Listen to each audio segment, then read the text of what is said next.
आप देख रहे हैं डार्क फाइल्स। तो चलिए पढ़ते हैं आज की इस कहानी की ओर। यही वो जगह है ओझा जी जहाँ से हमारा छोटा लड़का गायब हो गया था। ग्राम पंचायत के मुखिया श्यामदास ने घबराते हुए कहा। यूं तो मुखिया जी बिल्कुल खौफ नहीं खाते थे, उल्टा 6 फुट के लंबे चौड़े श्यामदास की प्रभावशाली आवाज़ सुनकर लोग ही अक्सर डर जाया करते थे। 60 की उम्र में भी वो किसी पहलवान से कम नहीं लगते थे।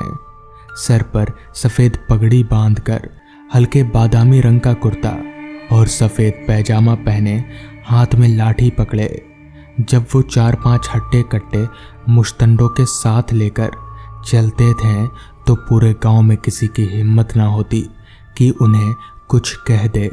लेकिन आज हालात कुछ अलग ही थे। आज मुखिया जी के चेहरे पर दहशत साफ नजर आ रही थी, क्योंकि उनका छोटा लड़का भानु गांव के सबसे अंतिम छोर पर पड़ने वाले कब्रिस्तान के पास आकर गायब हो गया था। रात के वक्त कब्रिस्तान में कोई नहीं जाता था, क्योंकि अक्सर उन्हें किसी प्रेत का वहां मंडराता हुआ दिखाई पड़ता था। कब्रिस्तान के बड़े से लोहे के दरवाजे के बाहर एक बहुत बड़ा पीपल का पेड़ लगा हुआ था। उस पेड़ को ध्यान से देखते हुए मुखिया जी ने अपने बगल में खड़े एक तगड़े से मवाली जैसे दिखने वाले आदमी से पूछा, तुझे पूरा यकीन है ना भूरा कि भानु को तूने आखिरी बार इसी पेड़ के पास देखा था? हाँ मुखिया जी, मुझे पूरा विश्वास है। मैं आज 8 बजे के आसपास किसी काम से शहर की ओर जा रहा था।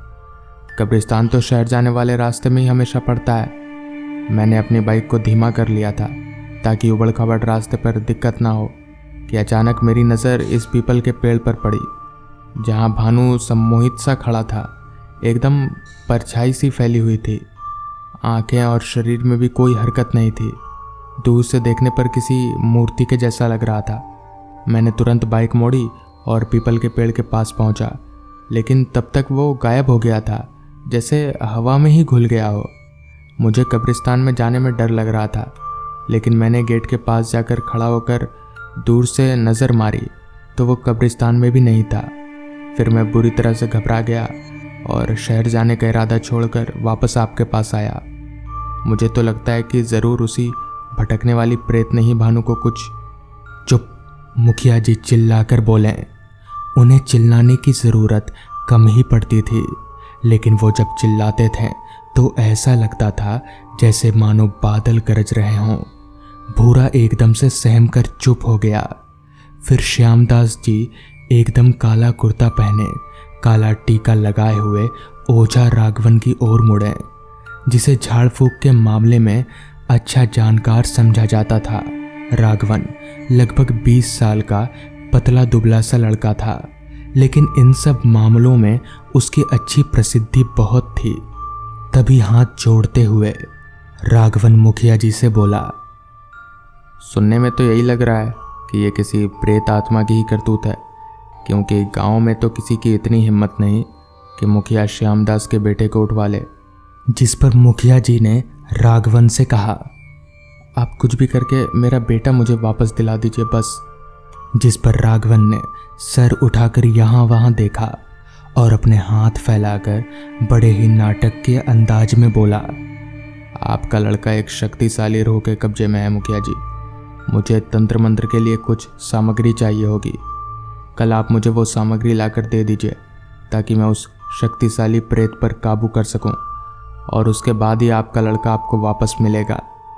श्यामदास जी वहीं पास में खड़े भूरा और बाकी के 4-5 मवालियों से बोले, ओझा जी की जरूरत की सामग्री कल तक उन्हें मिल जानी चाहिए। इस मामले में मुझे किसी भी प्रकार की कोताही नहीं चाहिए। जा अब इन्हें घर छोड़ कर आ। जिसके बाद भूरा राघवन को घर छोड़ने चला गया और मुखिया जी अपनी जीप से घर को निकल गए। कुछ देर बाद मुखिया जी अपनी हवेली पहुंचे। उनकी बीवी का रो रो कर बुरा हाल था। मुखिया जी ने उन्हें समझाया कि कुछ नहीं होगा, सब ठीक हो जाएगा, भानु कल मिल जाएगा। मगर माँ तो माँ होती है। खैर, अगली रात राघवन के साथ मुखिया जी फिर उसी कब्रिस्तान में पहुंचे। राघवन को उसके ज़रूरत के सामान सौंप दिए गए थे। दरअसल वो वहाँ कब्रिस्तान में ही कुछ हवन जैसा करने वाला था। मुखिया जी को राघवन पर पूरा भरोसा था कि वह ज़रूर उनके बेटे को ला देगा। तभी राघवन बोला, मुखिया जी, मैं ये हवन तो कर रहा हूँ, मगर आपको ये ध्यान रखना होगा कि वो प्रेत आत्मा इस दौरान किसी भी तरह से आपका ध्यान भटका सकती है और हवन में रुकावट बन सकती है, तो आपको थोड़ा ध्यान रखना होगा। जिस पर मुखिया जी बोले, आप चिंता मत करिए, मैं पूरा ध्यान रखूँगा। जिसके बाद राघवन हवन में लग गया। रात के 3 बज रहे होंगे। चारों तरफ एकदम सन्नाटा था। कब्रिस्तान है तो जाहिर सी बात है सन्नाटा तो होगा ही। अभी राघवन हवन कर ही रहा था कि तभी अचानक से मुखिया जी को अपने आसपास किसी के चलने की आवाज़ आने लगी, जबकि उनके आसपास भूरा के अलावा और कोई था ही नहीं। तो भूरा तो चुपचाप खड़ा था। मुखिया जी ने घबराते हुए राघवन की तरफ देखा तो वो उन्हें शांत रहने का इशारा कर रहा था कि तभी अचानक से भूरा एकदम से ज़मीन पर पटका गया। ऐसा लगा जैसे किसी ने उसे ज़मीन पर फेंक दिया हो। इतना हट्टा कट्टा आदमी ऐसे ज़मीन पर कैसे गिर गया? मुखिया जी काफ़ी घबरा गए और उन्हें लगने लगा कि अगली बारी उनकी ही है। अभी वो ये सोचकर डर ही रहे थे कि तभी पास की झाड़ी से उनका बेटा भानु निकला और मुखिया जी को आवाज़ देते हुए कहा, पिताजी। इससे पहले कि मुखिया जी कुछ बोल पाते, राघवन ने खुद ही कहा, उसके पास मत जाना, वो कोई छलावा भी हो सकता है। मगर एक पिता का दिल कहाँ मानने वाला था। मुखिया जी दौड़े दौड़े भानु के पास चले गए और उसे पकड़ने के लिए जैसे ही अपना हाथ आगे बढ़ाया कि वो एकदम से ज़मीन पर गिर गए, क्योंकि उनका हाथ भानु के आर पार हो गया। तभी अचानक से भानु का शरीर एक बड़े विकराल शैतान में तब्दील हो गया। उसकी आंखें लाल चमकने लगीं और चेहरा इतना डरावना कि मुखिया जी सही से देख भी नहीं पा रहे थे। उन्होंने अपनी आंखें बंद कर लीं। अभी वो अपनी आंखें बंद करके मौत का इंतज़ार कर ही रहे थे कि तभी अचानक से उनके कंधे पर एक हाथ आया और साथ ही एक आवाज़ आई, पिताजी, आप यहाँ क्या कर रहे हैं? मुखिया जी ने सामने देखा तो उनका बेटा भानु था। फिर मुखिया जी ने राघवन की तरफ देखा तो वो हाँ का इशारा कर रहा था। जिसके बाद मुखिया जी ने भानु को गले से लगा लिया और फिर सब सही हो गया। मगर कहते हैं कि उस रूह ने सिर्फ भानु के शरीर को छोड़ा है, वो पूरी तरह से ख़त्म नहीं हुई है और कभी भी किसी को भी अपनी गिरफ्त में ले सकती है। तो दोस्तों, ये थी आज की पहली कहानी। आज की दूसरी कहानी में आगे बढ़ने से पहले अगर आपने हमारे नए चैनल डार्क टीवी को अभी तक सब्सक्राइब नहीं किया है तो कर लें। लिंक आपको नीचे डिस्क्रिप्शन बॉक्स में मिल जाएगी, जहां हर शाम 7:30 बजे नई वीडियोस आती हैं। तो चलिए बढ़ते हैं आज की दूसरी कहानी की ओर। ये घटना आज से काफ़ी साल पुरानी है, जब मैंने काफ़ी मशक्क़त करके एक ऑटो लिया था। भले वो ऑटो सेकंड हैंड ज़रूर था, मगर मेरे लिए नए से कम नहीं था। उस समय मैं अपने गांव का पहला इंसान था जिसने ऑटो रिक्शा लिया था।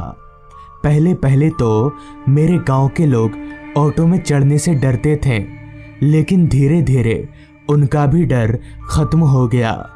ऐसे ही काफ़ी दिन गुजर गए और अब मुझे अच्छा खासा भाड़ा भी मिलने लगा। ज़्यादातर मैं ऑटो को गांव के बस स्टॉप पर खड़ी करता, क्योंकि बस स्टॉप से ही मुझे ज़्यादा सवारी मिलती।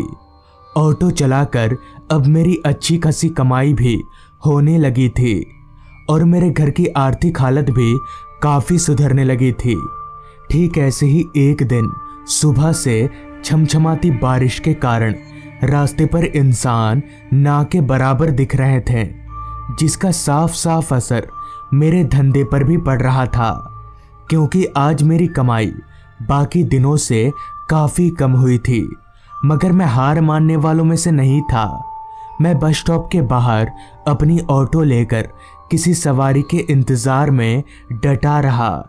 काफ़ी देर इंतज़ार करने के बाद जब मुझे कोई सवारी नहीं मिली तो मैं निराश होकर घर की तरफ जाने की तैयारी करने लगा। तो उस समय वक्त शाम के 5:30 बजे का हो रहा था। अभी मैं ऑटो स्टार्ट करने ही वाला था कि तभी एक आदमी चलकर मेरे पास आया और मुझसे बोला, भाई साहब, भूतगढ़ गांव चलोगे? भूतगढ़ गांव? दरअसल आज से काफ़ी सालों पहले उस गांव में भूत प्रेत, काला जादू करने वाली डायनों का प्रकोप हुआ करता था, इसलिए उस गांव का नाम भूतगढ़ पड़ गया। लेकिन अब उस गांव के हालात पहले से काफ़ी बेहतर हैं। जिस पर मैंने कहा, भूतगढ़ गांव?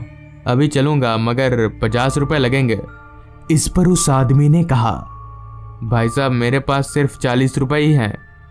40 रुपये कम नहीं होते थे, और ऐसे भी सुबह से मेरी ठीक ठाक कमाई नहीं हुई थी, इसलिए मैं इस भाड़े को हाथ से जाने देना नहीं चाहता था। जिस पर मैंने उस आदमी को ऑटो में बैठने को कहा और उसके बैठते ही मैंने ऑटो को भगाना शुरू कर दिया। मेरे यहाँ से वो गांव लगभग 27 किलोमीटर का सफ़र था, जहाँ जाने में मुझे करीबन 1.5 घंटों का वक्त लगने वाला था। चूँकि मौसम बरसात का था तो मैं ऑटो को धीरे ही चला रहा था। कुछ दूर आगे जाने के बाद मैंने जब अपनी घड़ी में वक्त देखा तो वक्त हो रहा था शाम के 6:30 बजे का, जिस कारण अंधेरे ने अपना डेरा जमाना शुरू कर दिया था। लेकिन अभी तक मैंने आधा सफ़र ही तय किया था, जिस कारण मैंने ऑटो की रफ्तार थोड़ी और बढ़ा दी। तकरीबन 1 घंटा ऑटो चलाने के बाद मैं भूतगढ़ गांव पहुंचा तो वो आदमी भूतगढ़ गांव के चौक पर ही उतर गया। जिसके बाद उस आदमी से पैसे लेकर मैं घर की तरफ आगे बढ़ने लगा।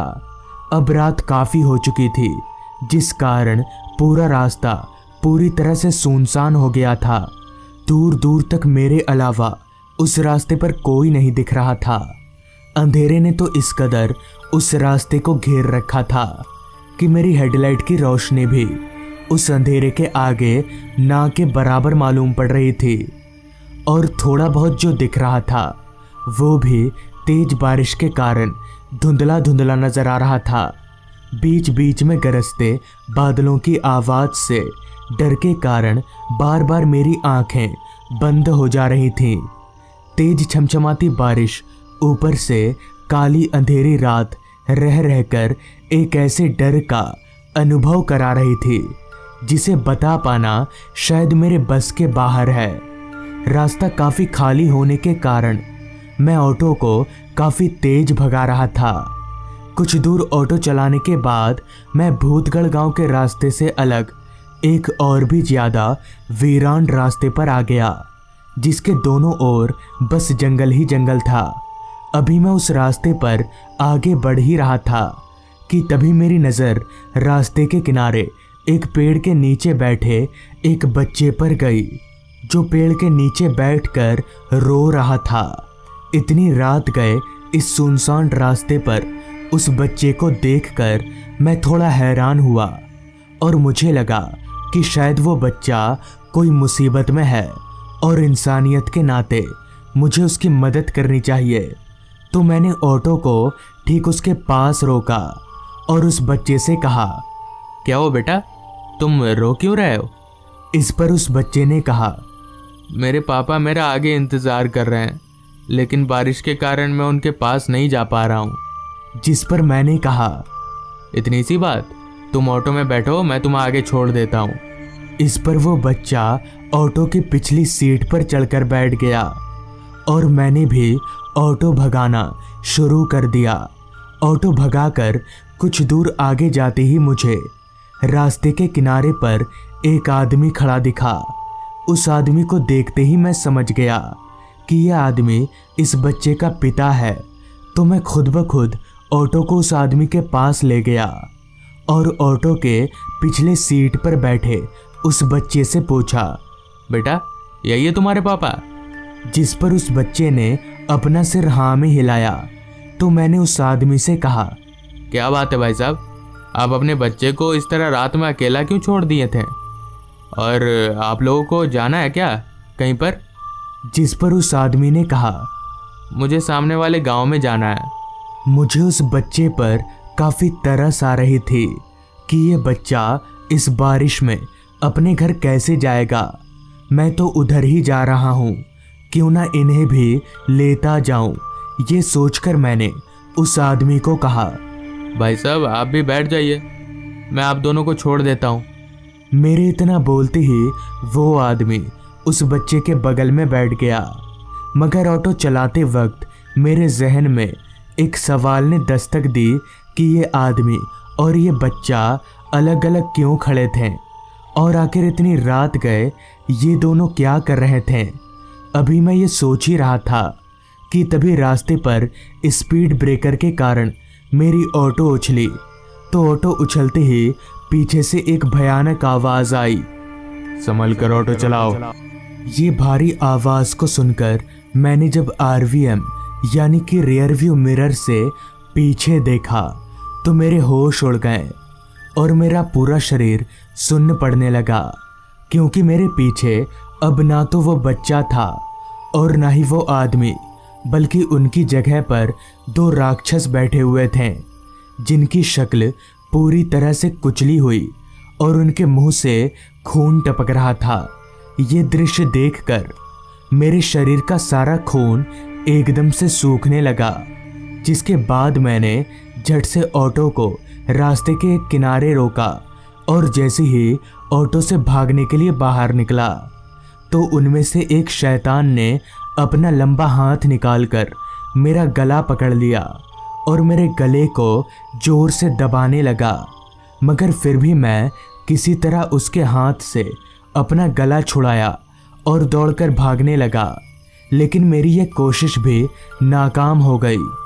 मेरे भागते ही डर के कारण कांप रहे मेरे पैर आपस में टकरा गए और मैं ज़मीन पर जा गिरा। मेरे गिरते ही उस भूत ने मेरा पैर पकड़ा और मुझे जोर जोर से घसीटने लगा। अब मैं अपने बचने की उम्मीद खो चुका था और मैंने अपने आप को लगभग मरा हुआ मान लिया था कि तभी उस भूत ने मेरा एक पैर इतने झटके से खींचा कि मेरा पैर एकदम से उखड़ गया और मैं उसी समय बेहोश हो गया। फिर मेरी आंख 2 दिन बाद खुली तो मैं अपने आप को जिंदा देखकर मुझे काफ़ी खुशी हुई, मगर मेरा एक पैर उन राक्षसों ने उखाड़ दिया। लेकिन मैं जिंदा कैसे बच गया? पूछने पर पता चला 2-3 लोग उसी रास्ते से गुजर रहे थे, तो उन्होंने देखा कि 2 राक्षस मेरे पैर को कच्चा चबा रहे थे। किसी तरह उन्होंने उन दोनों राक्षसों को भगाया और मुझे लेकर हॉस्पिटल पहुँचे। फिर उन राक्षसों के बारे में पूछने पर मुझे पता चला कि आज से कई साल पहले 2 भाई रात के वक्त उस रास्ते से गुजर रहे थे। तभी एक ट्रक उनको कुचलती हुई चली गई। तब से उनकी आत्मा उसी रास्ते पर भटकती है और अकेले पाकर लोगों को मार डालती है। तो दोस्तों, ये थी आज की कहानी। अगर आपको ये कहानी पसंद आई हो तो चैनल को ज़रूर सब्सक्राइब कर लें। तो मैं आपका दोस्त आर्यन जल्द ही मिलूँगा आपसे ऐसी ही एक कहानी के साथ।